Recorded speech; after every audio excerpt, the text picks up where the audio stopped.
Theravada collection on monastic law, a translation of the Pali Vinaya Pitaka into English, translated by Bhikkhu Brahmali and read by Angus Cargill. The training rule on plants. Origin story. At one time, when the Buddha was staying at Alavi at the Agalava shrine, the monks there were doing building work. They were cutting down trees and having them cut down. Then, when a certain monk was cutting down a tree, the deity that lived in it said to him, "Venerable, don't cut down our dwelling because you want to build a dwelling for yourself." Not taking any heed, he just cut it down, and he hurt the arm of that deity's child. The deity thought, "Why don't I just kill this monk?" But then it reconsidered. It wouldn't be right to just kill this monk. Let me instead tell the Buddha about this matter. And it approached the Buddha and told him what had happened. "Well done, deity. It's good that you didn't kill that monk. If you had killed that monk, you would have made much demerit. The tree over there is empty. Take that as your dwelling." People complained and criticized the monks. How can the Sakya monastics cut down trees and have them cut down? They are hurting life with one sense. The monks heard the complaints of those people, and the monks of few desires complained and criticized those monks. How can those monks at Alavi cut down trees and have them cut down? Is it true, monks, that you do this? It's true, sir. The Buddha rebuked them. "Foolish men, how can you do this? People regard trees as conscious. This will affect people's confidence. And monks, this training rule should be recited like this. Final ruling.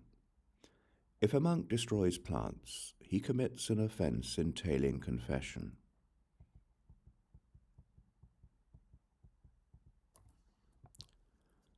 The training rule on evasive speech. Origin story. First sub-story. At one time, when the Buddha was staying at Kosambi in Gozita's monastery, Venerable Channa was misbehaving. Then, when he was examined about an offense in the midst of the sangha, he spoke evasively. "Who has committed an offense? What offense was committed? In regard to what was it committed? How was it committed? Who are you talking about? What are you talking about?" The monks of few desires complained and criticized him. How can Venerable Channa speak evasively when examined about an offense in the midst of the sangha? Is it true, Channa, that you did this? It's true, sir. The Buddha rebuked him. "Foolish man, how could you do this? This will affect people's confidence." After rebuking him, he gave a teaching and addressed the monks. "Well then, monks, the sangha should charge Channa with evasive speech, and he is to be charged like this. A competent and capable monk should inform the sangha, 'Please, venerables, I ask the sangha to listen. The monk Channa speaks evasively when examined about an offense in the midst of the sangha. If the sangha is ready, it should charge him with evasive speech. This is the motion.'"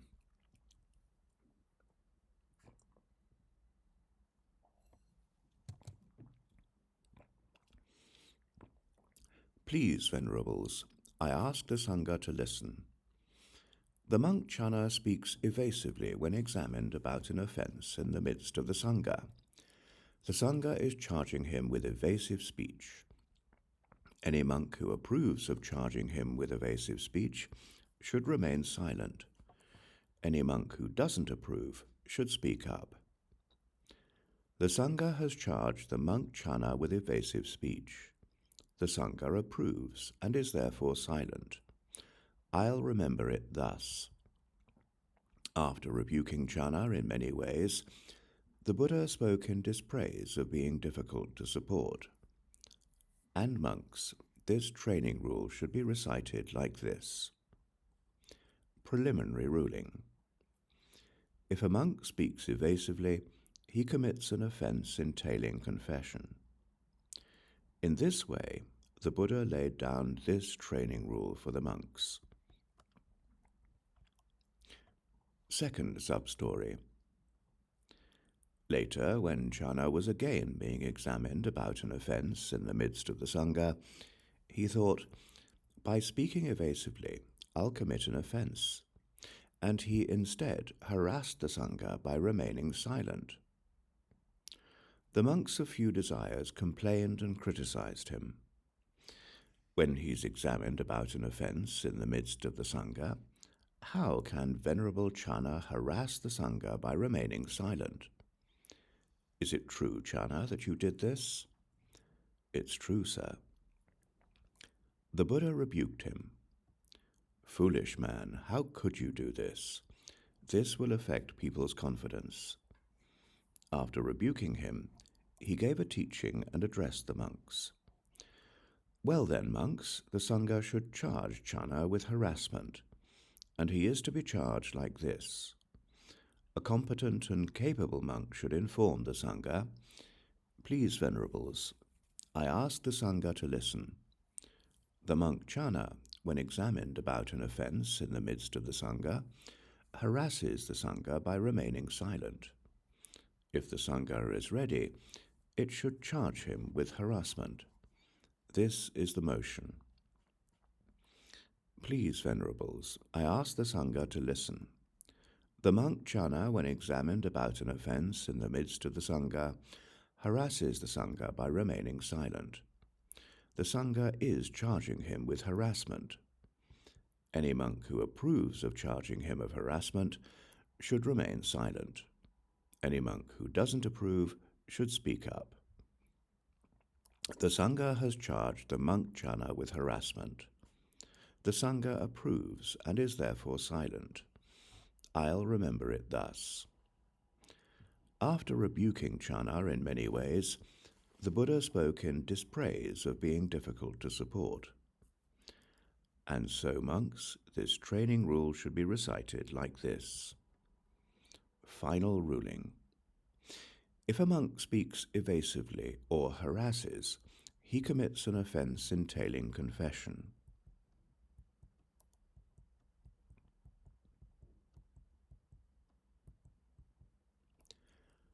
The training rule on complaining. Origin story. First sub-story. At one time, the Buddha was staying at Rajgaya in the bamboo grove, the squirrel sanctuary. At that time, Venerable Dabba the Malian was assigning the dwellings and designating the meals, and the monks Sammatīya and Bhumajaka were newly ordained. They had little merit, getting inferior dwellings and meals. They then complained about Dabba to other monks. Dabba the Malian assigns dwellings and designates meals based on favoritism. The monks of few desires complained and criticized them. How can the monks Sammatīya and Bhumajaka complain about Venerable Dabba to other monks? Is it true, monks, that you do this? It's true, sir. The Buddha rebuked them. Foolish men, how can you do this? This will affect people's confidence. And monks, this training rule should be recited like this. Preliminary ruling. If a monk complains, he commits an offense entailing confession. In this way, the Buddha laid down this training rule for the monks. Second sub-story. Knowing that the Buddha had prohibited complaining, the monks Sammatīya and Bhumajaka thought of other ways of getting the monks to hear about their grievances. They then criticized Dabba the Malian in the vicinity of other monks. Dabba assigns dwellings and designates meals based on favoritism. The monks of few desires complained and criticized them. How can the monks Sammatīya and Bhumajaka criticized Venerable Dharma. Is it true, monks, that you do this? It's true, sir. The Buddha rebuked them. Foolish men, how can you do this? This will affect people's confidence. And so, monks, this training rule should be recited like this. Final ruling. If a monk complains or criticizes, he commits an offense entailing confession.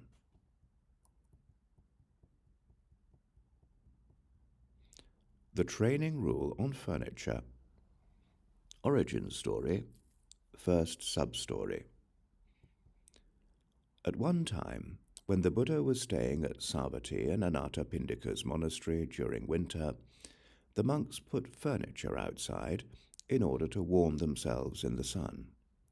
But when the time for departure was announced, they departed without putting it away, having it put away, or informing anyone. The furniture was rained on. The monks of few desires complained and criticized them. How could those monks put furniture outside and then depart without putting it away, having it put away, or informing anyone? The furniture was rained on. After rebuking those monks in many ways, they told the Buddha. Soon afterwards he had the sangha gathered and questioned the monks. Is it true, monks, that you did this? And monks, this training rule should be recited like this. Final ruling. If a monk takes a bed, a bench, a mattress, or a stool belonging to the sangha and puts it outside or has it put outside, and he then departs without putting it away, having it put away, or informing anyone, he commits an offense entailing confession. In this way, the Buddha laid down this training rule for the monks. Second sub-story. Soon afterwards, monks who had stayed outside brought the furniture back, even though it was not the rainy season. The Buddha saw this. After giving a teaching, he addressed the monks. Monks, during the 8 months outside of the rainy season, I allow you to store furniture under a roof cover or at the foot of a tree, or wherever crows or ravens don't leave droppings.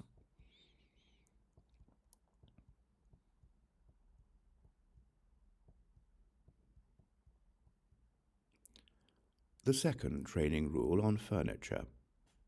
Origin story. At one time, the Buddha was staying at Savatthi in the Jeta Grove, Anathapindika's monastery.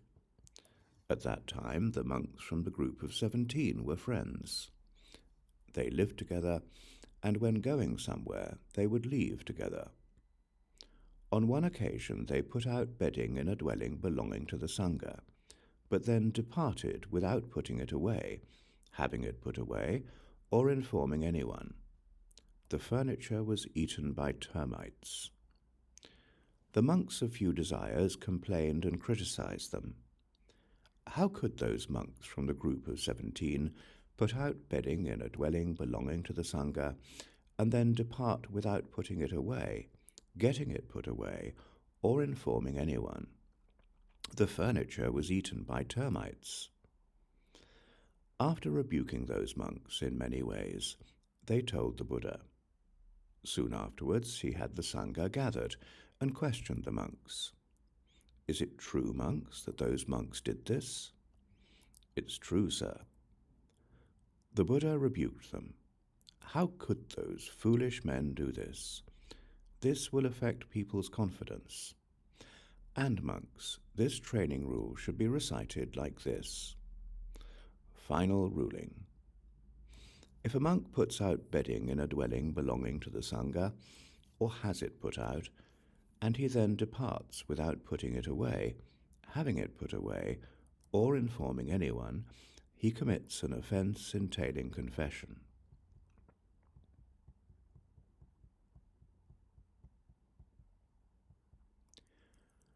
The training rule on encroaching. Origin story. At one time, When the Buddha was staying at Savatthi in Anathapindika's monastery, the monks from the group of 6 had taken possession of the best sleeping places. When the senior monks evicted them, they thought, "How can we get to stay here during the rainy season?" They then arranged their sleeping places so as to encroach on the senior monks, thinking, "Whoever feels crowded will leave." The monks of few desires complained and criticized them. How could the monks from the group of 6 arrange their sleeping places so as to encroach on the senior monks? After rebuking those monks in many ways, they told the Buddha. Soon afterwards, he had the sangha gathered and questioned the monks. "Is it true, monks, that you did this?" "It's true, sir." The Buddha rebuked them. "Foolish men, how could you do this? This will affect people's confidence. And monks, this training rule should be recited like this. Final ruling. If in a dwelling belonging to the sangha, a monk arranges his sleeping place in a way that encroaches on a monk that he knows arrived there before him, with the intention that anyone who feels crowded will leave, and he does so only for this reason and no other, he commits an offense entailing confession."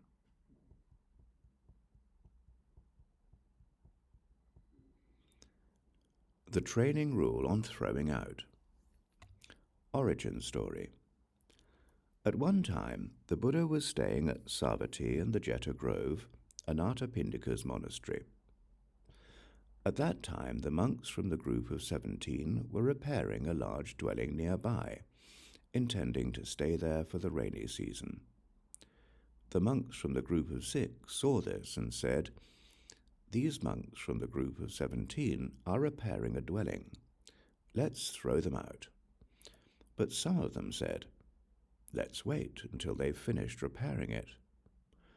Soon afterwards, the monks from the group of 6 said to those from the group of 17, "Leave, this dwelling is ours." "Shouldn't you have told us beforehand? We would have repaired another one." "Doesn't this dwelling belong to the sangha?" "Yes, it does." "Well then, leave, this dwelling is ours." "The dwelling is large. You can stay here, and so can we." But they said, "Leave, this dwelling is ours." And they grabbed them by the necks and threw them out in anger. The monks from the group of 17 cried. When other monks asked them why, they told them what had happened. The monks of few desires complained and criticized them. How could the monks from the group of 6 angrily throw other monks out of a dwelling belonging to the sangha? After rebuking those monks in many ways, they told the Buddha. Soon afterwards, he had the sangha gathered and questioned the monks. "Is it true, monks, that you did this?" "It's true, sir." The Buddha rebuked them. "Foolish men, how could you do this? This will affect people's confidence. And monks, this training rule should be recited like this. Final ruling. If a monk, in anger, throws a monk out of a dwelling belonging to the sangha, or has him thrown out, he commits an offense entailing confession.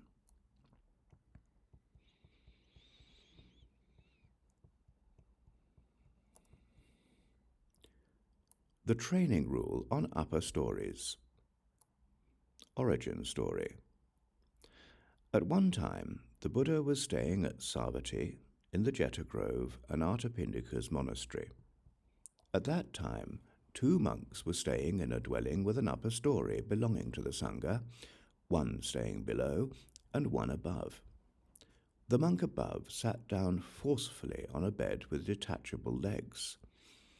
A leg fell off and hit the monk below on the head. He cried out. Monks rushed up and asked him why, and he told them what had happened. The monks of few desires complained and criticized him. How could a monk sit down forcefully on a bed with detachable legs on an upper story in a dwelling belonging to the sangha? After rebuking that monk in many ways, they told the Buddha. Soon afterwards, he had the sangha gathered and questioned the monks. Is it true, monk, that you did this? It's true, sir. The Buddha rebuked him. Foolish man, how could you do this? This will affect people's confidence. And monks, this training rule should be recited like this. Final ruling. If a monk sits down or lies down on a bed or a bench with detachable legs on an upper story in a dwelling belonging to the sangha, he commits an offence entailing confession.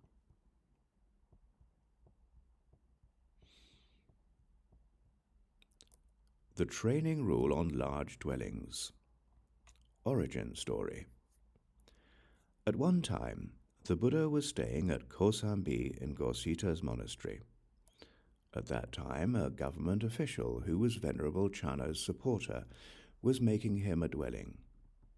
When the dwelling was finished, Channa had it roofed and plastered over and over. Being overloaded, the dwelling collapsed. Then, while collecting grass and sticks, Channa spoiled the barley field belonging to a certain Brahmin. That Brahmin complained and criticized him. How can the venerables spoil my barley field? The monks heard the complaints of that Brahmin, and the monks of few desires complained and criticized Channa. How could Venerable Channa have a finished dwelling roofed and plastered over and over until it collapsed from overloading? After rebuking him in many ways, they told the Buddha. Soon afterwards, he had the sangha gathered and questioned Channa. Is it true, Channa, that you did this? It's true, sir. The Buddha rebuked him. Foolish man, how could you do this? This will affect people's confidence. And monks, this training rule should be recited like this. Final ruling. When a monk is building a large dwelling, then standing where there are no cultivated plants, he may apply 2 or 3 layers of roofing material, taking it as far as the door case and using it for fixing the door and for treating the window openings. If he applies more than that, even if he stands where there are no cultivated plants, he commits an offence entailing confession.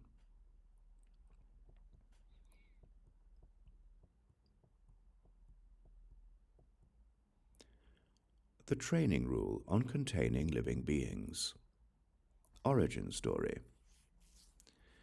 At one time, when the Buddha was staying at Alavi at the Agalava shrine, the monks there were doing building work. They poured water that they knew contained living beings onto grass and clay, and they had others do the same. The monks of few desires complained and criticized them. How can the monks at Alavi pour water that they know contains living beings onto grass and clay and have others do the same? After rebuking those monks in many ways, they told the Buddha. Soon afterwards, he had the sangha gathered and questioned the monks. Is it true, monks, that you do this? It's true, sir. The Buddha rebuked them. Foolish men, how can you do this? This will affect people's confidence. And monks, this training rule should be recited like this. Final ruling. If a monk pours water that he knows contains living beings onto grass or clay, or has it poured, he commits an offence entailing confession.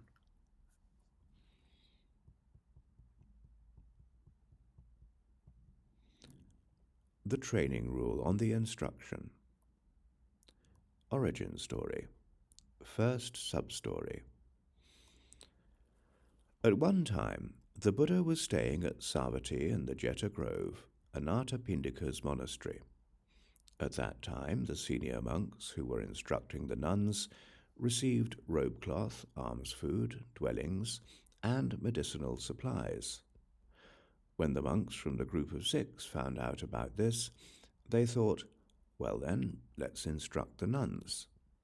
They then went to the nuns and said, "Come to us, sisters, and we too will instruct you." Soon afterwards, those nuns went to the monks from the group of 6, bowed and sat down.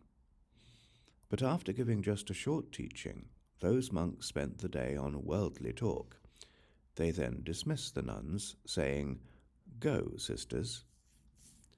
The nuns went to the Buddha and bowed, and the Buddha said to them, "Nuns, I hope the instruction was effective." "Sir, how could the instruction be effective? After giving just a short teaching, the monks from the group of 6 spent the day on worldly talk and then dismissed us." The Buddha instructed, inspired, and gladdened those nuns with a teaching. The nuns bowed, circumambulated the Buddha with their right sides toward him, and left. Soon afterwards, the Buddha had the sangha gathered and questioned the monks from the group of 6. "Is it true, monks, that you acted like this?" "It's true, sir." The Buddha rebuked them. "Foolish men, how could you act like this? This will affect people's confidence." After rebuking them, he gave a teaching and addressed the monks. "Monks, you should appoint an instructor of the nuns, and this is how he should be appointed. First, a monk should be asked, and then a competent and capable monk should inform the sangha. Please, venerables, I ask the sangha to listen. If the sangha is ready, it should appoint monk so-and-so as an instructor of the nuns. This is the motion. Please, venerables, I ask the sangha to listen. The sangha appoints monk so-and-so as an instructor of the nuns. Any monk who approves of appointing monk so-and-so as an instructor of the nuns should remain silent. Any monk who doesn't approve should speak up. For the second time I speak on this matter. For the third time I speak on this matter. Please, venerables, I ask the sangha to listen. The sangha appoints monk so-and-so as an instructor of the nuns. Any monk who approves of appointing monk so-and-so as an instructor of the nuns should remain silent. Any monk who doesn't approve should speak up. The sangha has appointed monk so-and-so as an instructor of the nuns. The sangha approves and is therefore silent. I'll remember it thus." Then, after rebuking the monks from the group of 6 in many ways, the Buddha spoke in dispraise of being difficult to support. "And monks, this training rule should be recited like this. Final ruling. If a monk who has not been appointed instructs the nuns, he commits an offense entailing confession. In this way, the Buddha laid down this training rule for the monks." Second sub-story. After being appointed to do so, the senior monks who instructed the nuns still received robe cloth, alms food, dwellings, and medicinal supplies. When they found out about this, the monks from the group of 6 said, "Well then, let's go outside the monastery zone, appoint each other as instructors of the nuns, and then instruct them." After doing just that, they again went to the nuns and said, "Sisters, we too have been appointed. Come to us, and we will instruct you." Once again, the nuns went to the monks from the group of 6, and everything unfolded as before. The Buddha then had the sangha gathered and questioned the monks from the group of 6. "Is it true, monks, that you acted like this?" "It's true, sir." The Buddha rebuked them. "Foolish men, how could you act like this? This will affect people's confidence." After rebuking them, he gave a teaching and addressed the monks. "Monks, you may appoint a monk who possesses 8 qualities as an instructor of the nuns. 1. He is virtuous and restrained by the monastic code. His conduct is good, he associates with the right people, and he sees danger in minor faults. He undertakes and trains in the training rules. 2.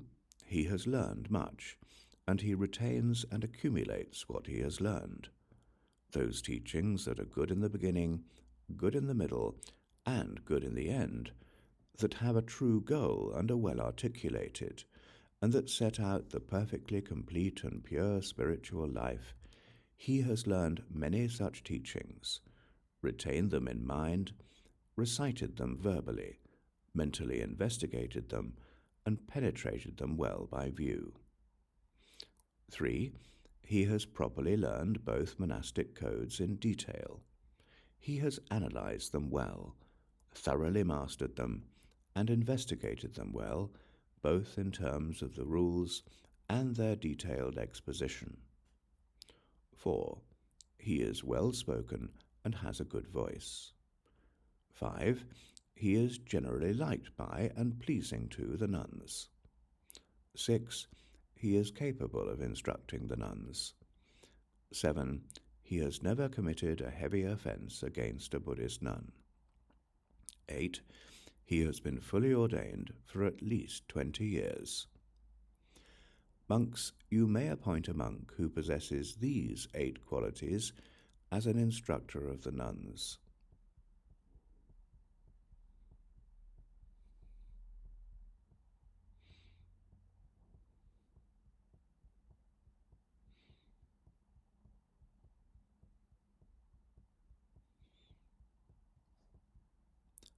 The training rule on set. Origin story. At one time, when the Buddha was staying at Savatthi and Anathapindika's monastery, the senior monks were taking turns instructing the nuns. Then, on one occasion, it was Venerable Kulapantaka's turn. The nuns said, "Today the instruction won't be effective. Venerable Kulapantaka will just be repeating the same thing over and over." Soon afterwards, those nuns went to Kulapantaka, bowed and sat down. Kulapantaka then said to them, "Are you all here, sisters?" "We're all here, Venerable." "Are you keeping the 8 important principles?" "We are."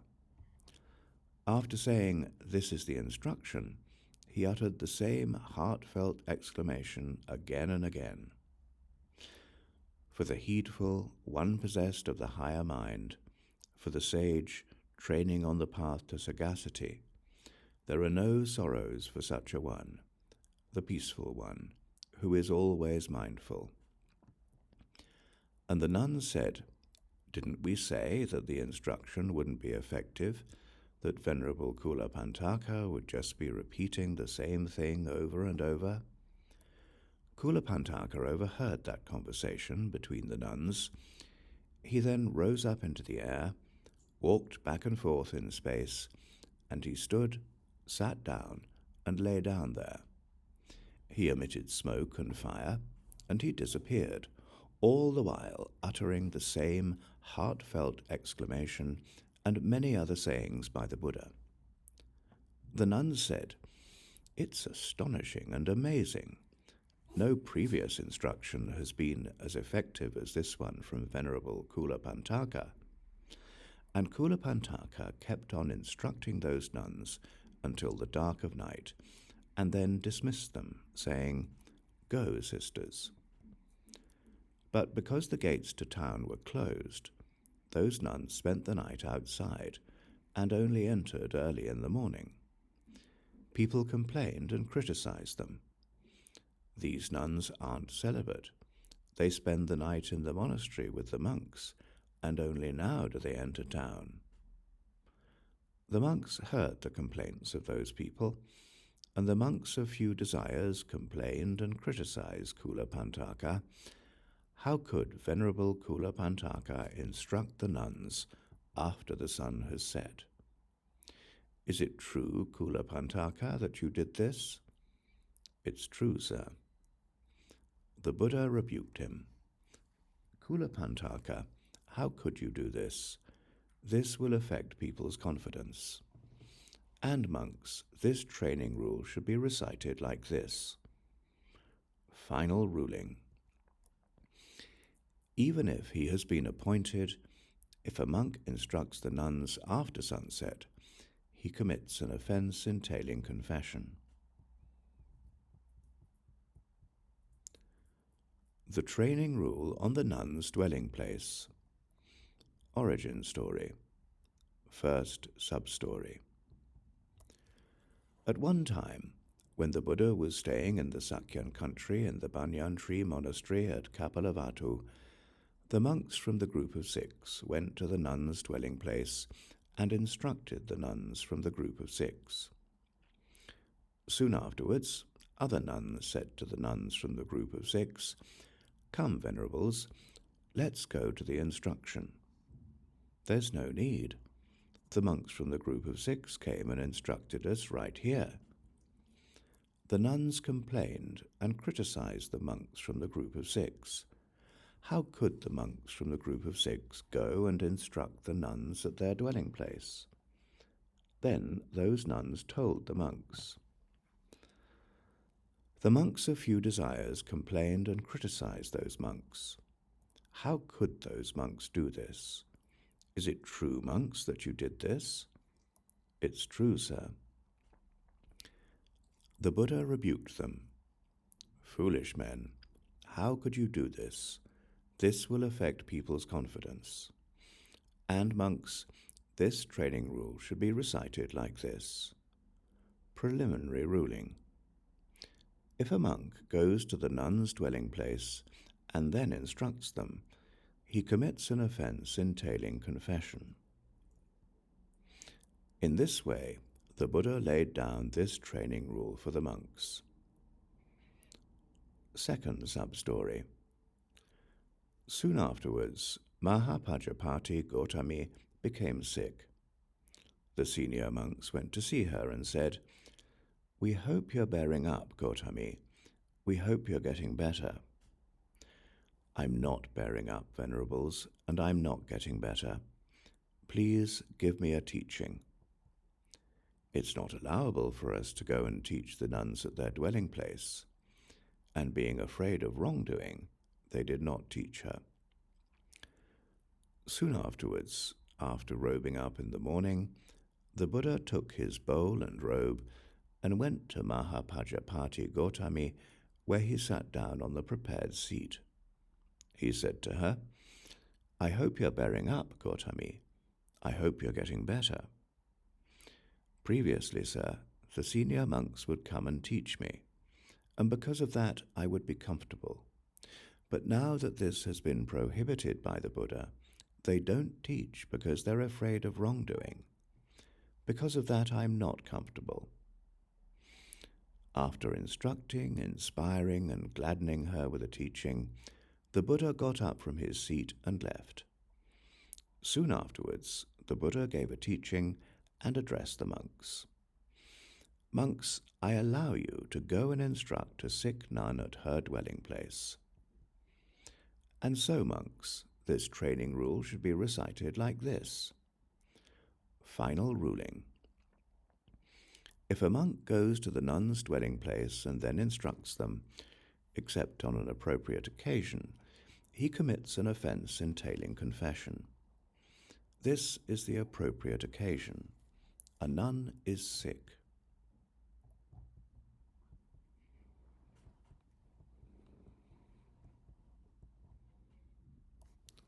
The training rule on worldly gain. Origin story.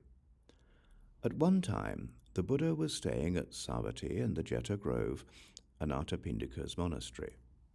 At that time, the senior monks who were instructing the nuns received robe cloth, alms food, dwellings, and medicinal supplies.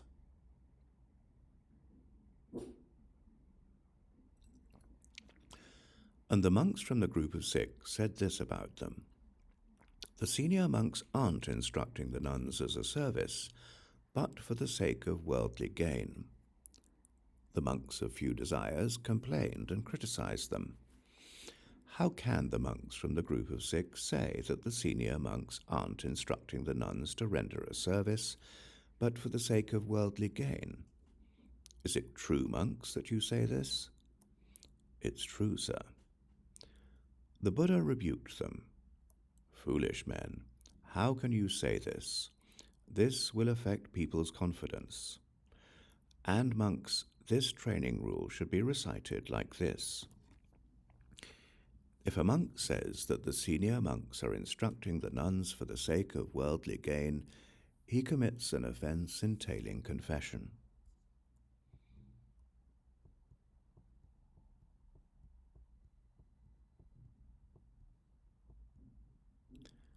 The training rule on giving robe cloth. Origin story, first sub-story.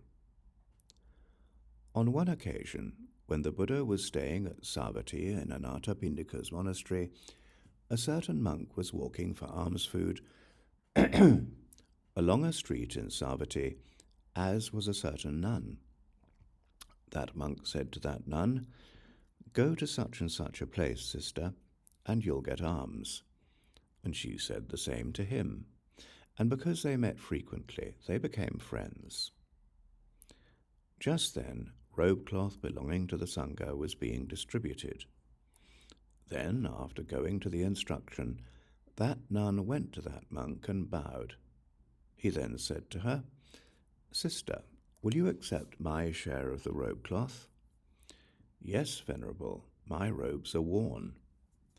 And he gave his robe cloth to that nun. As a consequence, his robes too became worn. Other monks said to him, "Why don't you make a robe for yourself?" And he told them what had happened. The monks of few desires complained and criticized him. How could a monk give robe cloth to a nun? "Is it true, monk, that you did this?" "It's true, sir." "Is she a relative of yours?" "No." "Foolish man. A man and a woman who are unrelated don't know what's appropriate and inappropriate, what's good and bad, in dealing with each other, and still you did this. This will affect people's confidence. And monks, this training rule should be recited like this. Preliminary ruling. If a monk gives robe cloth to an unrelated nun, he commits an offense entailing confession. In this way, the Buddha laid down this training rule for the monks. Second sub-story. Once this had happened, the monks did not even give robe cloth to the nuns in exchange, being afraid of wrongdoing. The nuns complained and criticized them. How can they not give us robe cloth in exchange? The monks heard the complaints of those nuns, and they told the Buddha. Soon afterwards, the Buddha gave a teaching and addressed the monks. "Monks, I allow you to give things in exchange to 5 kinds of people: monks, nuns, trainee nuns, novice monks, and novice nuns. And so, monks, this training rule should be recited like this. Final ruling. If a monk gives robe cloth to an unrelated nun, except in exchange, he commits an offense entailing confession."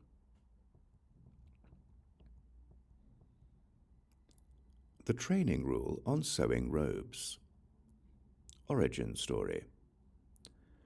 At one time, the Buddha was staying at Savatthi in the Jeta Grove, Anathapindika's monastery. At that time, Venerable Udayi had become skilled in making robes. On one occasion, a certain nun went to Udayi and said to him, "Venerable, would you please sew me a robe?" He then sewed a robe for that nun, well dyed and beautifully made, and he drew a picture in the middle of it. He then folded it and put it aside. Soon afterwards, that nun went to Udayi and said, "Sir, Where's the robe? Now, sister, take this robe as it's folded and put it aside. When the sangha of nuns goes to the instruction, then put it on and follow right behind the other nuns. And that nun did just that. People complained and criticized her. How indecent these nuns are! What shameless scoundrels, in that they draw pictures on their robes. The nuns asked her, "Who did this?" "Venerable Udai." This sort of work would not even make an indecent, shameless scoundrel look good, let alone Venerable Udai. The nuns told the monks, and the monks of few desires complained and criticized him. How could Venerable Udai sew a robe for a nun? "Is it true, Udai, that you did this?" "It's true, sir." "Is she a relative of yours?" "No." "Foolish man, a man and a woman who are unrelated don't know what's appropriate and inappropriate, what's inspiring and uninspiring, in dealing with each other. So how could you do this? This will affect people's confidence. And monks, this training rule should be recited like this. Final ruling. If a monk sews a robe for an unrelated nun, or has one sewn, he commits an offense entailing confession.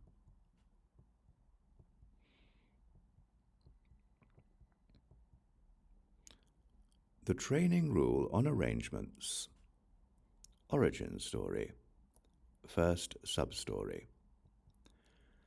At one time, the Buddha was staying at Savatthi in the Jeta Grove, Anathapindika's monastery. At that time, the monks from the group of 6 travelled by arrangement with nuns. People complained and criticized them. Just as we walk about with our wives, so these Sakyan monastics walk about by arrangement with nuns. The monks heard the complaints of those people, and the monks of few desires complained and criticized those monks. How can the monks from the group of 6 travel by arrangement with the nuns? Is it true, monks, that you do this? It's true, sir. The Buddha rebuked them. Foolish men, how can you do this? This will affect people's confidence. And monks, this training rule should be recited like this. Preliminary ruling.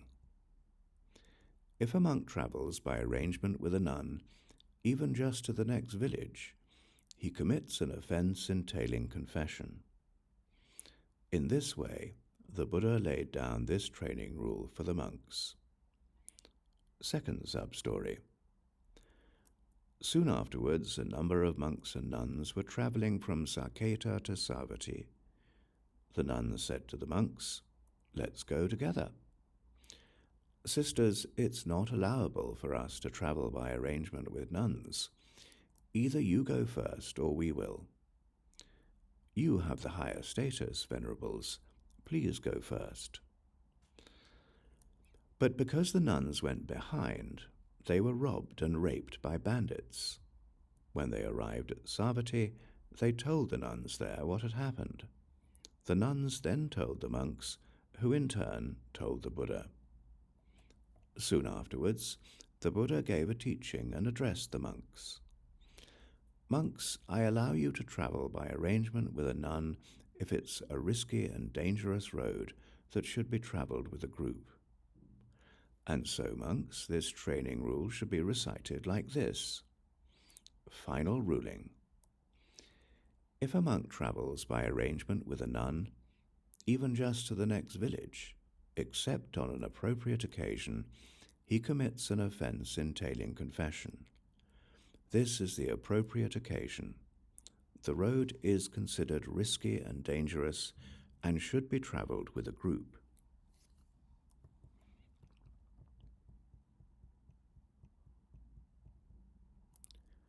The training rule on boarding boats. Origin story. First sub-story. At one time, the Buddha was staying at Savatthi in the Jeta Grove, Anathapindika's monastery. At that time, the monks from the group of 6 were boarding boats by arrangement with nuns. People complained and criticized them. Just as we enjoy ourselves on boats with our wives, so these Sakyan monastics make arrangements with the nuns and then enjoy themselves on boats. The monks heard the complaints of those people, and the monks of few desires complained and criticized those monks. How can the monks from the group of 6 board boats by arrangement with nuns? Is it true, monks, that you do this? It's true, sir. The Buddha rebuked them. Foolish men, how can you do this? This will affect people's confidence. And monks, this training rule should be recited like this. Preliminary ruling. If a monk boards a boat by arrangement with a nun, either to go upstream or downstream, he commits an offense entailing confession. In this way, the Buddha laid down this training rule for the monks. Second sub-story. Soon afterwards, a number of monks and nuns were traveling from Saketa to Savatthi. On the way, they needed to cross a river. The nuns said to the monks, "Let's cross together." "Sisters, it's not allowable for us to board a boat by arrangement with a nun. Either you cross first, or we will." "You have the higher status, venerables. Please go first." But because the nuns crossed afterwards, they were robbed and raped by bandits. When they arrived at Savatthi, they told the nuns there what had happened. The nuns then told the monks, who in turn told the Buddha. Soon afterwards, the Buddha gave a teaching and addressed the monks. "Monks, I allow you to board a boat by arrangement with a nun if it's for the purpose of crossing. And so, monks, this training rule should be recited like this. Final ruling. If a monk boards a boat by arrangement with a nun, either to go upstream or downstream, except for the purpose of crossing, he commits an offense entailing confession."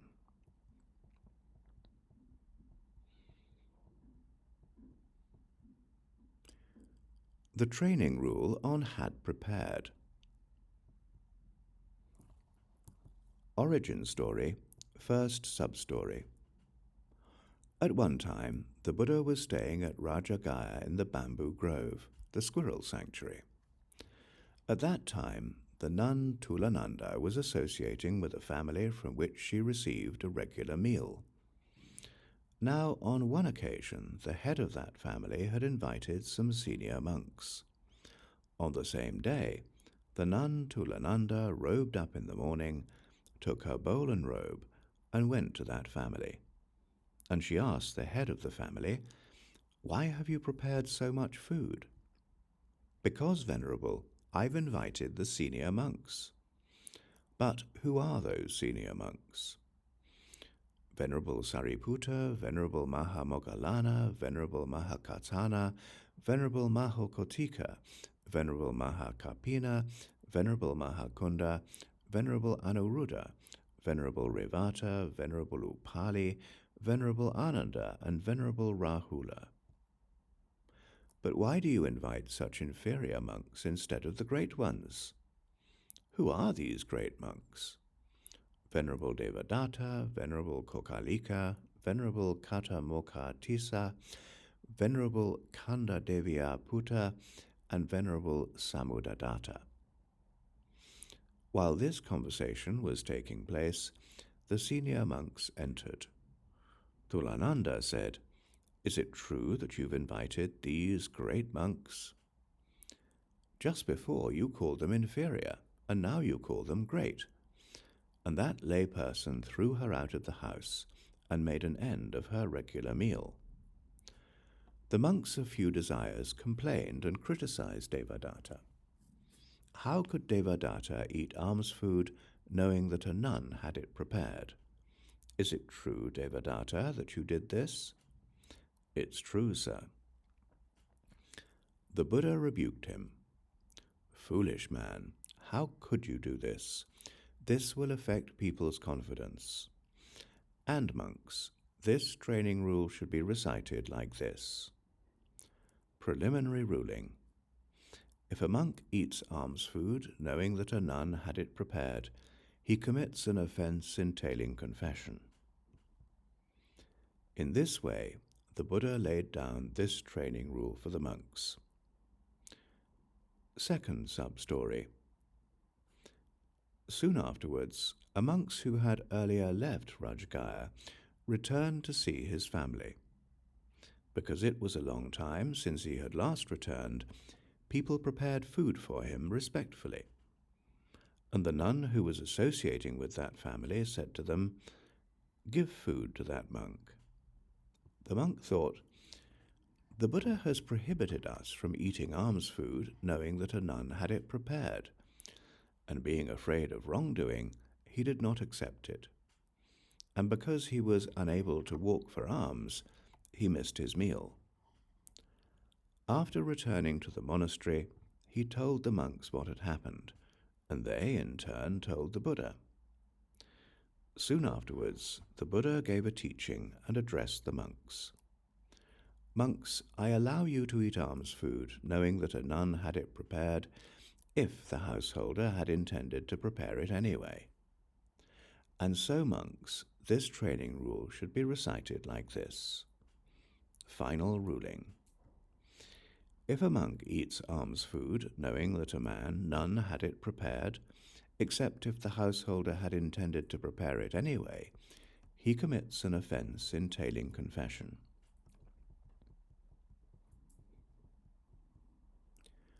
The training rule on sitting in private. Origin story. At one time, when the Buddha was staying at Sarvāstivāda in Anathapindika's monastery, Venerable Udai's ex-wife became a nun. She often went to see Udai, and he often went to see her. And Udai would sit in private alone with that nun. The monks of few desires complained and criticized him. How can Venerable Udai sit in private alone with a nun? Is it true, Udai, that you do this? It's true, sir. The Buddha rebuked him. Foolish man, how can you do this? This will affect people's confidence. And monks, this training rule should be recited like this. Final ruling. If a monk sits in private alone with a nun, he commits an offense entailing confession.